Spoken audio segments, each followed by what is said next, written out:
Hello, everyone, and welcome back to Dear Sports. Today we have on someone who I now get to call a friend, but has been a long-term mentor of mine, Coach Ryan McGuyre of Baylor Volleyball. Coach Mac is the winningest coach in Baylor Volleyball history going into his 11th season at Baylor. We were able to talk about his journey through coaching and how the Lord orchestrated that, but also diving into how college athletics is changing and he's continuing to grow his sword collection. Make sure to like and subscribe to Dear Sports, and I hope you enjoy the episode.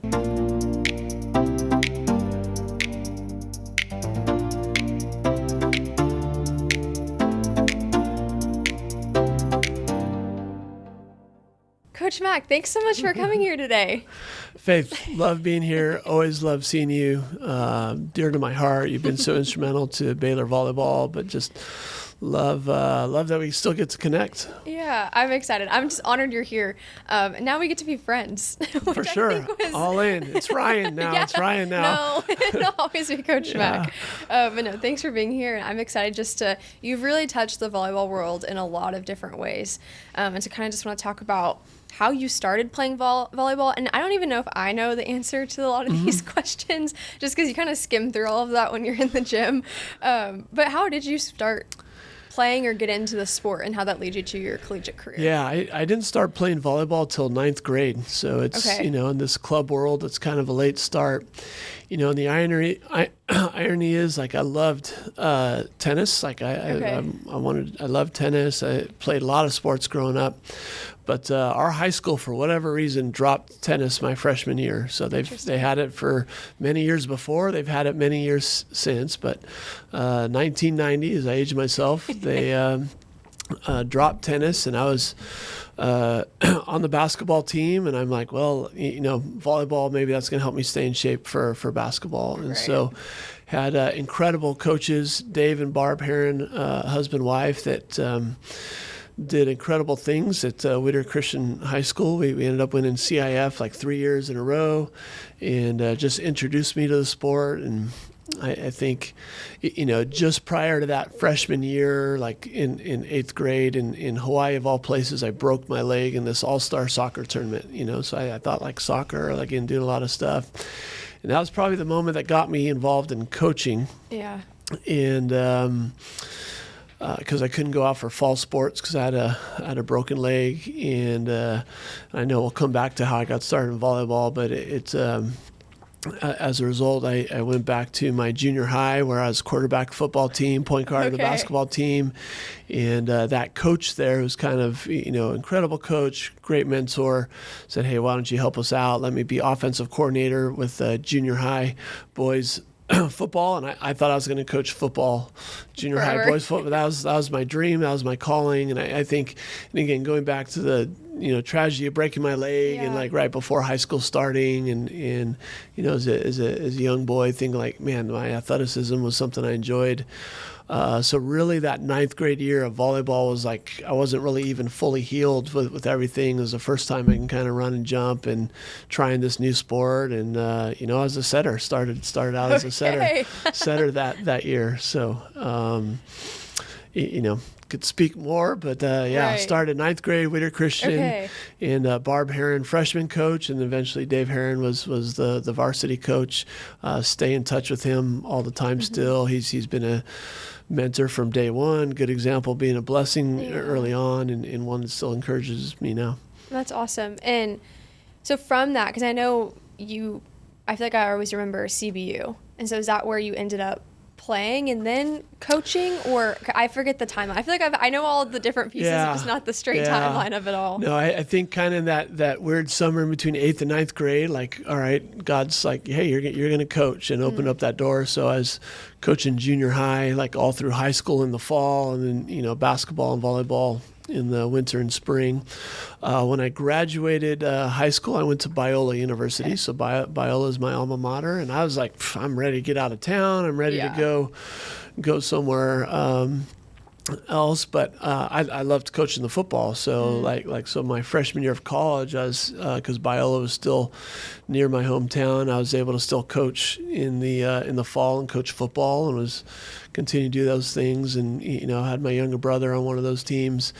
And then Barb and Dave Heron actually left. So they left Whittier Christian High School to go take a job at a Christian school in Wisconsin, college out there, and that opened up the opportunity. So my freshman year of college, I was coaching JV boys volleyball at Whittier Christian, my alumni. So again, just a few years older than kind of some of those guys, but always loved the strategy, the analytical part, the psychological part of coaching, and what a great opportunity. And I'm, still didn't really know what I was doing, but because I went to Biola University, they didn't have a varsity program. They just had a men's club team there. And, I remember being nervous freshman year, like, could I even make the club team, and what was that going to look like? And if you know my younger son, Tristan, like, we grow a lot later in life. Huge. He's like 6'8", but he grew like 6 inches, kind of, freshman. He's a manager. Freshman year, manager on our volleyball team. He's a senior. Yeah, senior. That is crazy. Senior, getting ready to graduate. And, it's been such a blessing. Like, I see him more now when he's been in college than I did in high school because of his tennis season, our volleyball season, and just the busyness of it. But at Biola, just continued to stay on the men's club team, and then eventually was like player coach on that team. And man, I have a great friendship with the guys on that team, like Ernesto Segundo, still talk to Jason Miller, who's really kind of helped me navigate this new NIL revenue share and kind of peak performance stuff that he's doing. But it was an incredible experience because it let me like kind of experiment too. Like I kind of like, I'm going to be a guinea pig with our club team and how I'm coaching, but then practice myself as a player. And senior year we won the nationals, and the irony was it was at University of Texas. So I know some Baylor people are like, I hate going there and doing that, but to me there was fond memories. Won a national championship on that court, and I think they had just renovated the arena, so we were like the first match in the new in Gregory.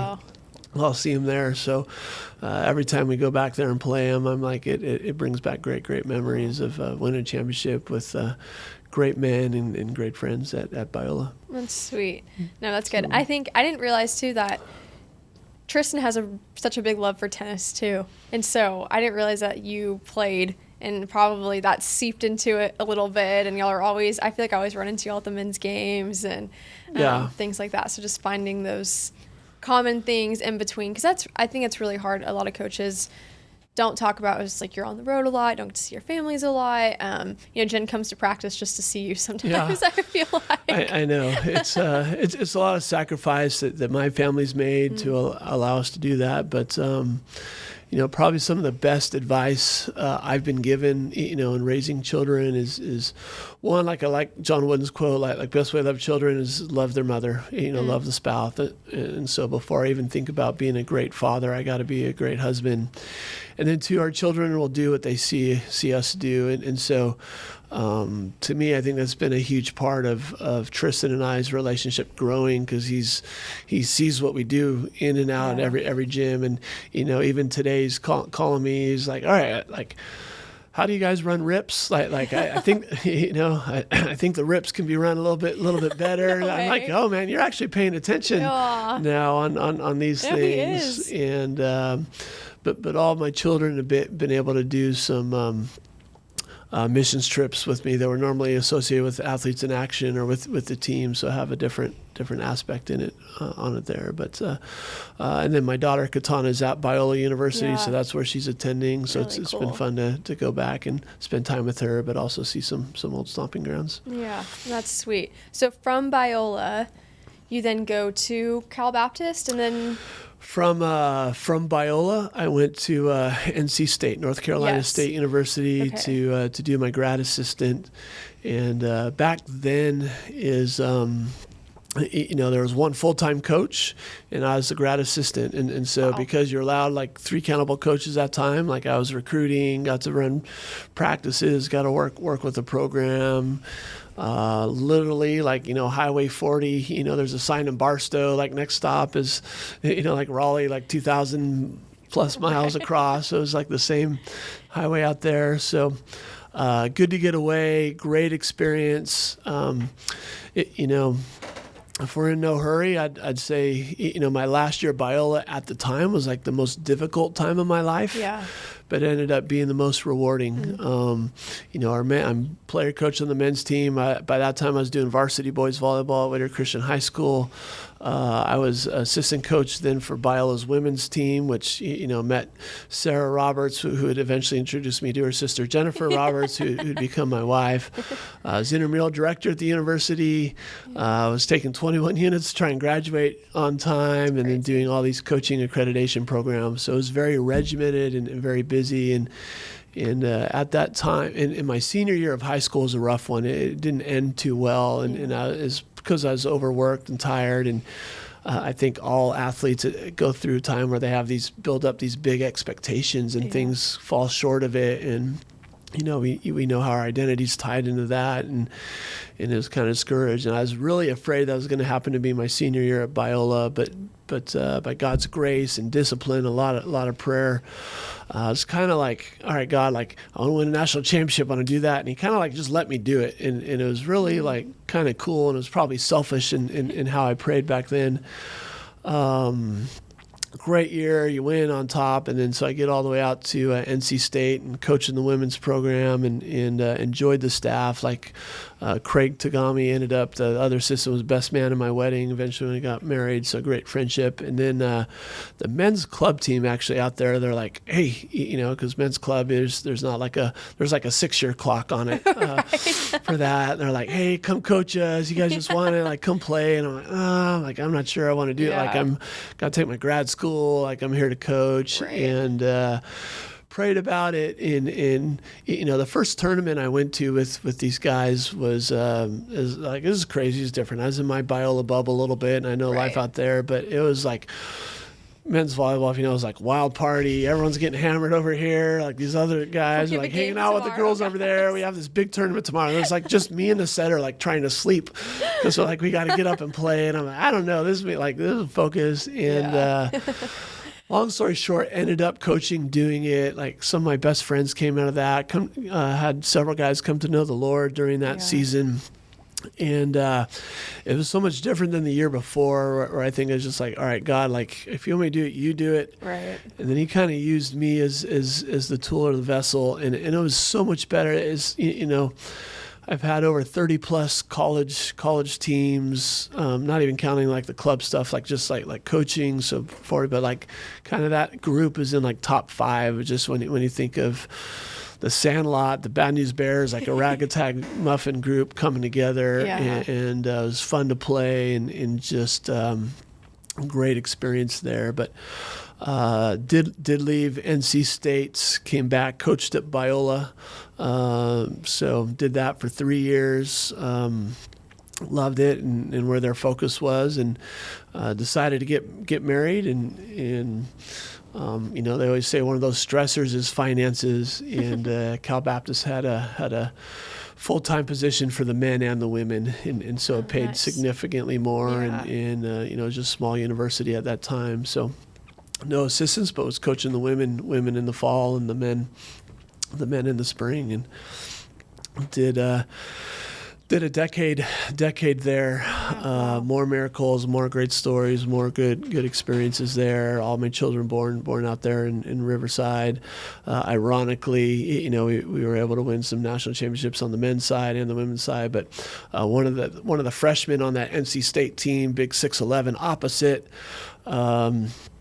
Kind of life didn't go well for him in North Carolina, and called him up like, hey, I just got this job out here, and came back, and we were able to help him graduate, get his degree, and he went on to play pro, and we had a pretty awesome team with him. And that's awesome. I think just kind of going back to like your end of high school, starting college, I think that just that story as an athlete, being able to play for you, like, gave me a lot more compassion towards myself and for my teammates when you're going through hard things. So I think you get into college athletics, and like you said, things happen. You're still going through life. There's still a lot of change going on. And so you kind of forget that you're going to go through hardships outside of volleyball as well. And so being able to play for a coach that personally went through that and also understands that, I think is just a night and day difference of allowing your athletes to be themselves. And it's you're going to be okay. We're going to challenge these things. I always find myself quoting you now, but even in Tori's interview, I was like, we always welcome conflict because we know there's going to be a massive change after. And so playing for a coach that was like, okay, this is really hard, but almost excited that you're going through this, which pissed me off in the moment because I was like, Coach Mac, don't tell me that right now. But I knew I was going to be okay on the other side and that you are going to come alongside me and help make that change happen. And so I think it just kind of speaks to you as a coach and how you're willing to lead other players in your programs now towards that philosophy. Well, I appreciate it. I think, God has this unique way of taking grief-filled moments and memories and gradually turning them into moments of joy that we can reflect and look back on. It's always fun to ask people like what's their favorite sports movie.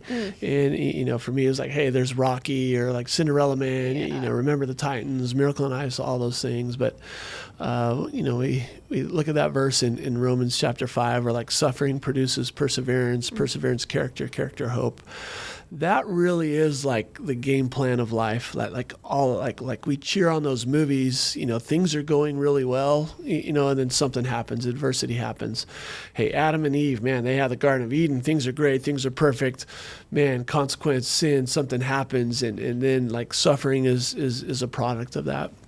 So for me, I just know there's been times where I've suffered poorly and then times where we suffer well. So just to help athletes like suffer well, because if we suffer well, then we get into that perseverance and it builds that strength, it builds that character, and then that character takes us to hope. And it's not like a wishy-washy hope, like, oh, I hope we win a national championship. Yeah. It's like a foregone conclusion, like we're going to be victorious in this thing. Like God has already conquered it. I get to have eternal life with Him. I'm going to be okay on the other end.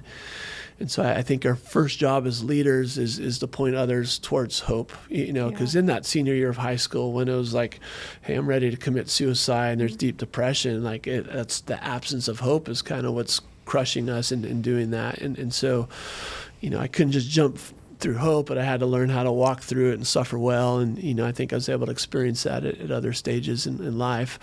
Unfortunately, just because we learn lessons doesn't mean we don't have to go through them right. again. Like, it's like this new tool great. you have. God, I was patient. I never should have to be patient again. Right? Persevere. How do I have persevere again? So no, that's good. And I think too, you do such a good job of, I will always forever say this, of coming to Baylor Volleyball meant I was going to learn how to become a woman of influence. And so through that, you're a man of faith and you have such a strong hope and trust in the Lord, and that's just through the way you live life, but also in your coaching style. How do you feel like you were able to blend those both well?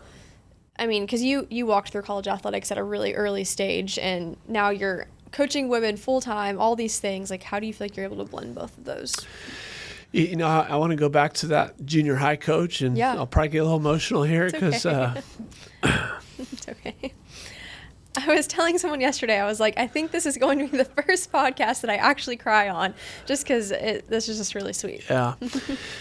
So Bob Winger gave me that opportunity to coach with him in junior high, and I'm like, why is he giving this ninth grader kind of full control of the offense there? But 7th and 8th grade, he was so good. God as the head coach. Yeah. And I really love that perspective, and that's one thing I've carried all the way through with everything. And it's it's my job to wake up and go to him and see what are the duties, what's assigned to me, like what do you have for me today. So he's recently passed away, and I was able to speak with him right up until the end, but this last recruiting season has been rough, hard, got more no's than yeses a little bit. And I was just so drained. And I got this random call, and then this school, Heights Christian out in California, is wanting to create a gym and dedicate to him. They're looking for people. Oh, wow. And I was like something I've always wanted to do and do that. And I was like, it was good and just bringing me back to the reason we coach too, right?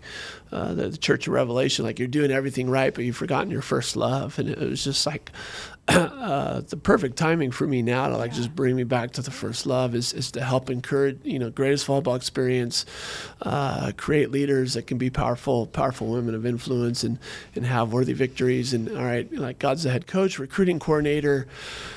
Here's the athletes that are coming, some didn't come. There's a reason for that. Some are coming and all right, how can we dive in and be really, really excited about that? But it just, brought me back those 30 years ago, whatever, and the emotions flood in, and like the simple joy when we feel at peace and home, and just kind of like, because I think my heart was maybe like willing me elsewhere, but just to get back to having a more willing heart. But that, it started there, and I think naturally I've always looked and analyzed coaches, and so we got to be incredible learners.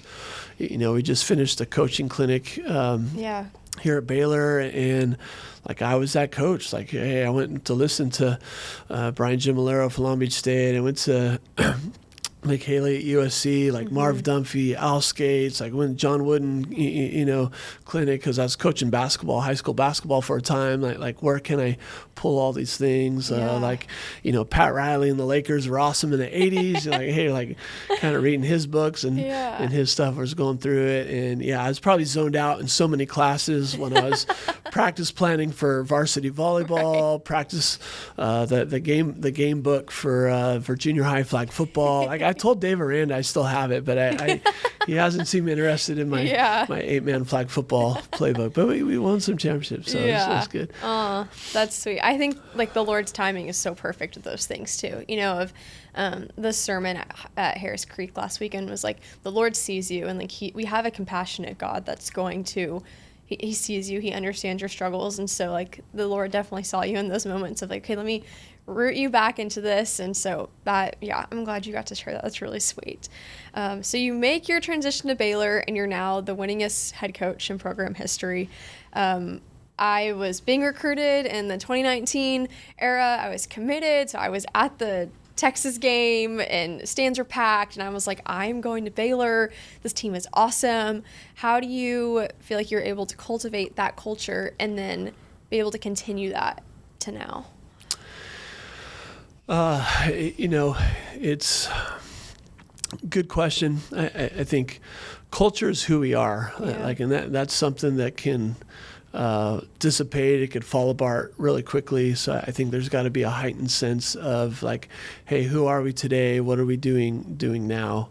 And again, I think because I've watched other programs, and it's like, hey, one cancer, one bad apple, like here's where they go. At the end of the day, I think, when things are stressful, things aren't going well, like we want to attend to the relationships around us. So like, hey, let's make sure my staff is bought in, all good. How can I encourage them?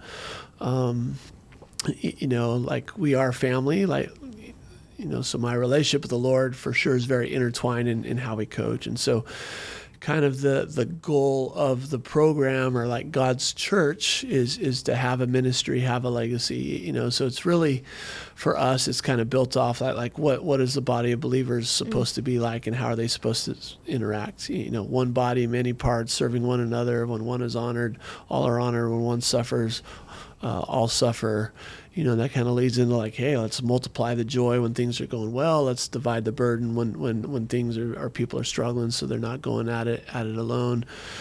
So I think, my hope is that we're going to win a national championship, but to win a national championship would be a miracle for like 2 minutes, and it'd be fun. It'd be something fun to experience. But like when we get to see, when you get to see teammates come to know the Lord, like that's a miracle that lasts for all of eternity. And we're going to see, Marique in heaven, and Nicole in heaven, and Tara Wolf in heaven, and now I'm like losing track of who played with who. Right. different years over the top. Bree Coleman, those are experiences that I do get excited about, because I know they're eternally impactful. So, to maintain it, it's taken more fighting, even right now, recently, but in a good way that I'm looking forward to be like, hey, let's make sure we're still having an eternal impact. Right.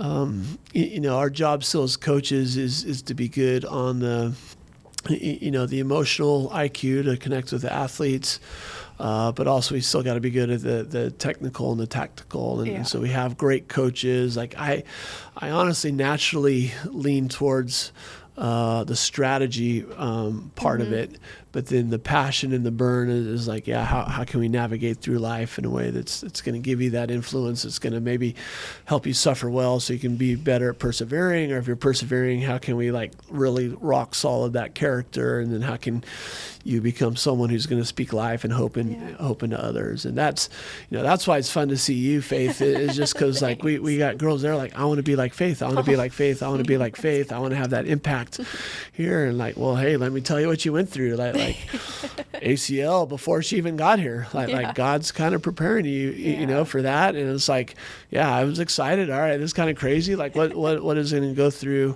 because we got a current player that like life's just been handing her out some challenges, like not on her own, and had that same conversation, like, you know what, God's building you up for something even extra special. And that's that's us being in God's word, and like, okay, what happened to Joseph? He's thrown in a pit, he's thrown in jail, and then he's rescuing his whole family in return, and second in command. Like, what happened to Moses? He had everything going well for him, and then he's watching somebody else's sheep, and that was an adventure I had to go through when I left Cal Baptist to go be an assistant coach again. I was like, we're winning championships, I'm the head coach, and now it's like, in my mind, like just an assistant, what's going on? Right. But that shouldn't change our values, who we are, how we serve the Lord, like whatever role He's given us, and those were formative times for me. No, that's really good. I think Macro's kind of blanket statement just of the way athletics is right now, of we want to be a part of the transformational process and not be transactional. And so I think he said that very well.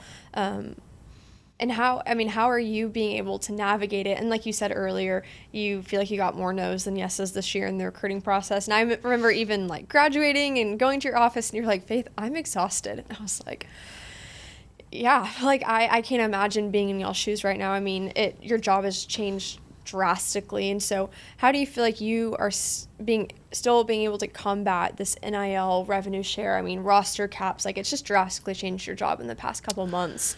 What is y'all's mission statement, or how are you as a head coach wanting to attack that? Yeah, I think, still figuring it out a little bit, because it's the first season as we're going through it. And there's been so many other changes too on top of that, like roster caps and different things, and just, the rules within the transfer portal and how do we want to manage it.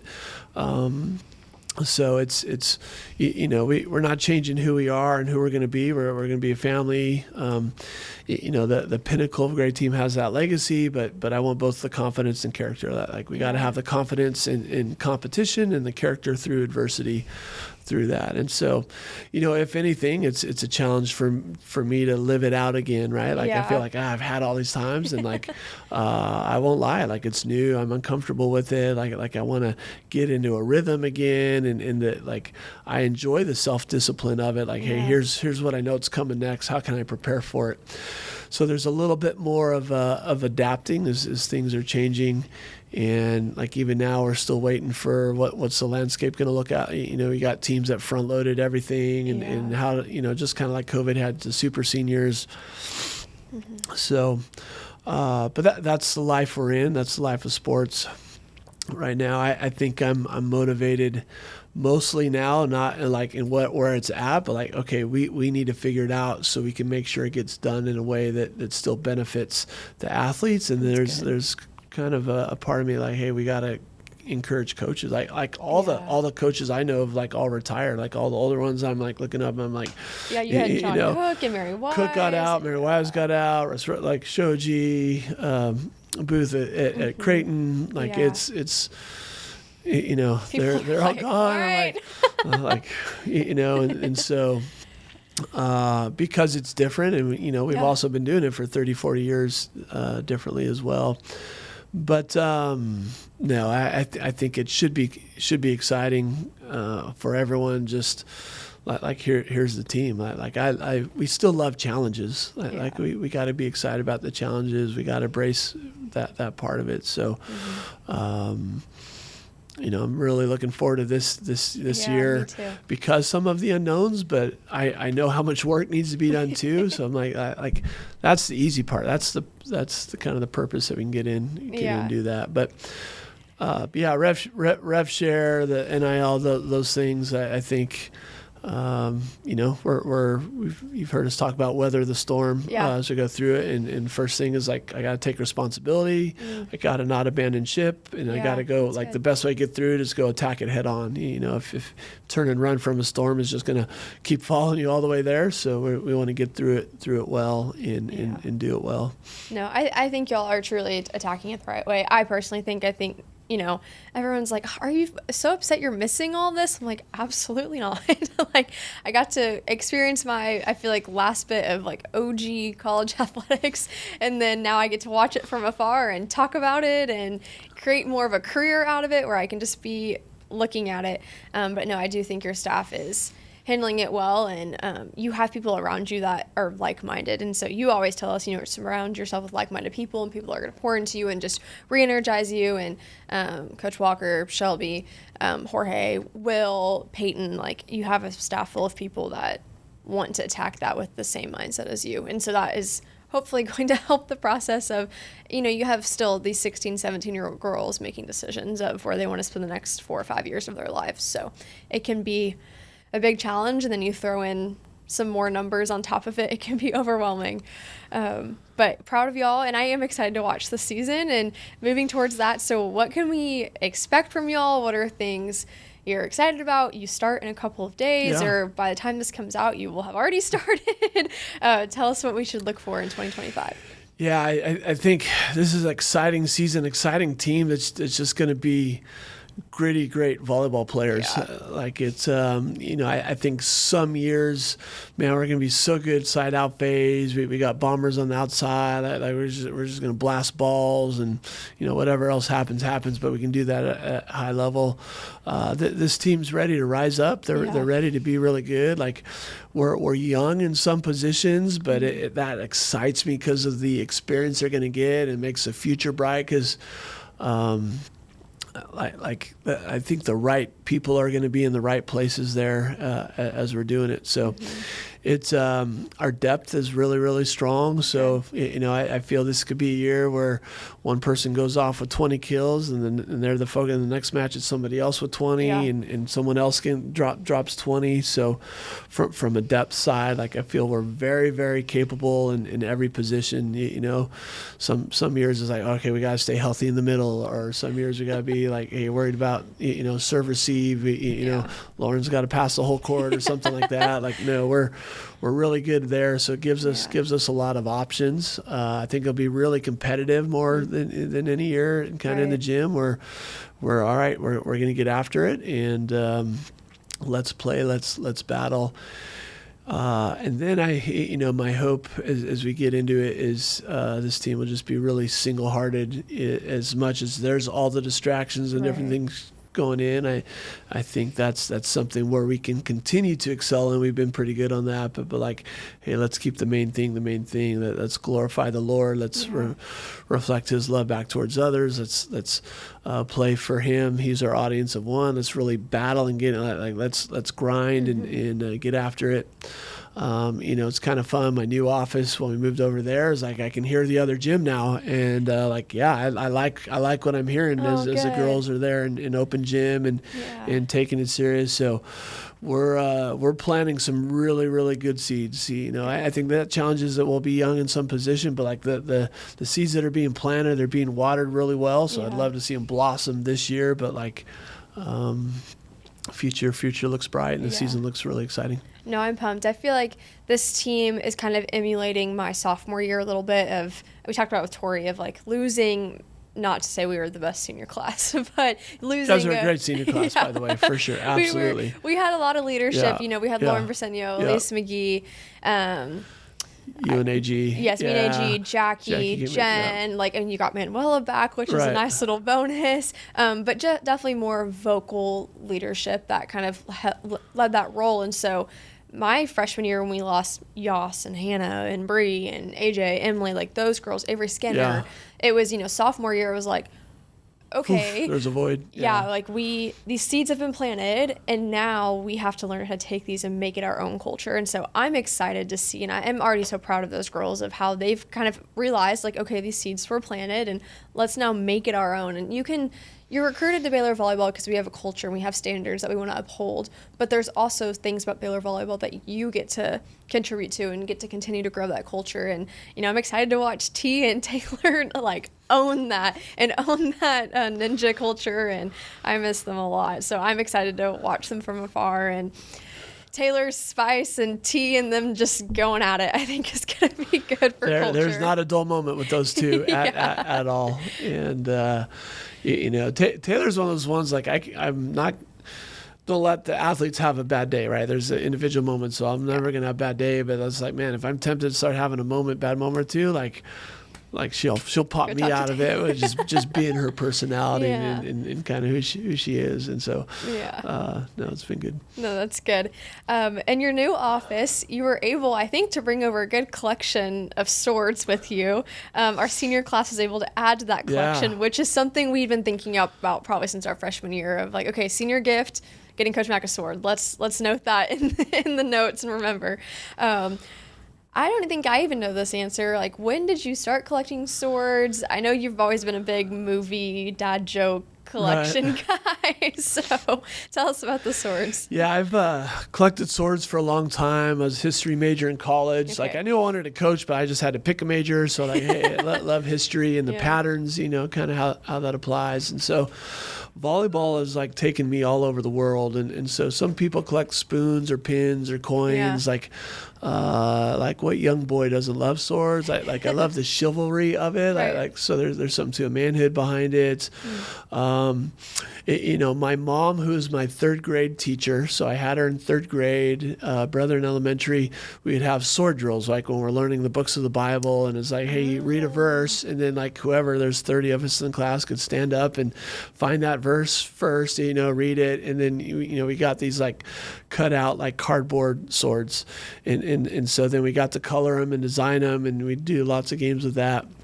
My grandfather, great master woodsman. He was an engineer and, a lot of patents, but then he had this wood shop. So as a little kid, hey, what do you want to make? A sword. And he could do, like, a curved cutlass, pirate sword, long saber, 200, and then he just carve it out of wood and make it, and could kind of paint it. So I think it was always kind of in there. But yeah, when I played in Russia, brought back a Russia sword, or China, Thailand, Scotland, like all these different places, and then some connected, with movies. I got Gladiators, from movie Gladiator. But there's you think of God's word as the sword, right? Yeah. So it's a double-edged sword, so it's good for offense and defense. So I've always liked that imagery of like tearing down defenses. So if somebody's got some faulty thinking or being attacked with hey, pride, envy, jealousy, like hey, how does God's word defeat that and cut through that? And go through that. So, like when I could probably go through the list through all the swords, but this is I don't want to take 2 hours on it.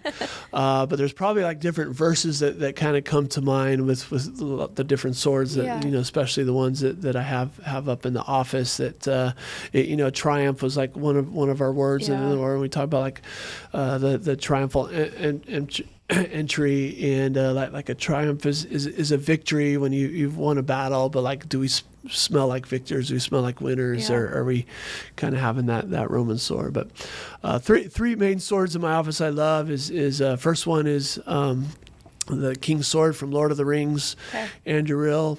That was given to me 2004 team, because the 2003 team, we pretty much lost everything. We were 1-19 in season. Like, setter was in a car accident, like middle blocker, like tore meniscus jumping out of her 4x4 truck. Like, it was like miserable. So we thought, like, I had to borrow a water polo player just so we weren't forfeiting games. It was just my second year at CBU. Jen was pregnant. I'm like, I'm going to get fired. Like that was, like, kind of like, there's a guy that maybe we hired the wrong guy. Like, yeah, that's really encouraging what you want to hear from one of the administrators. But, perseverance was one of those goals that 2003 persevered. People got healthy, a couple new recruits, and like God's miracle, like we won national championship 2004 from like that. I'm like, and so in the movie, like that sword, like shattered to pieces, reforged by fire, like beats the bad guy at the end. And, you know, that was the first team that knew I liked swords, like Crystal Chavez is her name now, like stay in touch with her. And she was kind of like a JUCO transfer that, you know, other coaches, the big goofy-footed one, never felt like she fit into the team. And so, you know, have these team awards for like dynamic leadership. Like she went through that, like shy, awkward, like I'm going to have a voice, you know, started some great traditions there. Loved it. And she was kind of key on that. Yeah. Baylor's 2018 team, like Sword of Solomon, because I love the book of Proverbs. You know, I think Jana Brusek or Goyette, I officiated her wedding, was kind of heading that up. And then for sure, you guys. And that was like the best senior night I've got to experience, because most seniors, it's about them and bring it there. But that's never who we are. We're about servant leaders. And so just how you guys spoke life into the team that night, how everyone played, the performance, and get like, it really like inspired. Like I got a gift on senior night. I'm an old senior now, but not a college senior. And then, you know, Braveheart. Like, is there any better like sword movie than Braveheart? Right. Out there in that. And so those are the three that hang by themselves on the wall with special teams attributed to it. So it was a very unique senior class, this 2024 group with you guys in that. Oh, sweet. I didn't know we made the list. Oh, for sure, awesome. for sure. Oh, that's sweet. No, that was a really cool time for us, too, of, I think, that our class, it was interesting to come in with those girls, and a lot of us, I think, went through a lot of, like, transformational things at Baylor, and so to be able to kind of just, and one, that we had our time. You know, we're given a block of like, okay, seniors are going to do devotional. How do we want to use this? We were like, we need to just tell Coach Mack and the staff thank you for just providing these 4 years for us, and, you know, giving a lot of us a chance. You know, Lauren has an incredible story. I think Elise has a really cool story, too, of her ups and downs through college volleyball. Me, AG, Jackie coming in, great addition in that class. Yep. Like, it was a really sweet time of, you know, was a very big recruiting class and then dwindled down, but still kind of ended that big number. So, yeah, really sweet. So everyone gets to come on my podcast, gets to answer this question. If you could write a letter to sports, what would you say? Dear sports, thank you for just being such an instrumental tool that God can use to bring athletes together to learn values and principles of who you are, for being an avenue to help those with broken families get a sense of family, to be an avenue of what teamwork and collective working together looks like. Like, dear sports, thank you for being there as an outlet when I was struggling as a young man, and using great mentors, great people, great examples in life to do it. I think sports, that is your goal, that is your purpose, that is part of why God created sports, and there's a reason we have competitiveness in us to challenge ourselves, to face challenges, and figure out kind of who we are, where we're made from, but also you know, for so many people, like, that's where the relationships and the connections. So to thank you for creating an atmosphere of sports where the culture is there to work rigorously together with those that become loved ones and best friends. Yeah, that's really good. Well, Coach Mack, thanks for coming on today. I've wanted to do this interview for such a long time, so you're definitely a hero of mine, definitely a mentor, and I'm just grateful that you're able to sit down in the busyness of college volleyball. Faith, you're crushing it. It's a joy to be with you. I can't wait to see you all over the place more and more in the future. But I know you're going to keep touching lives. Everybody walks through the door. Thank you.